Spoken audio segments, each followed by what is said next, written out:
एका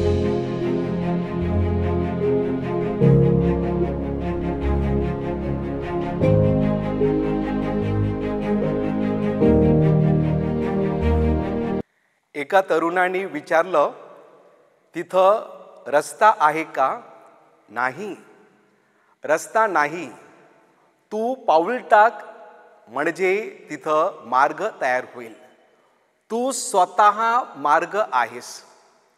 आणि हा मार्ग तयार करण्यासाठी चर्चने दिलेली सुवर्ण संधी म्हणजे धर्मग्रामात पार पडलेला पॅरिश युवा दिन.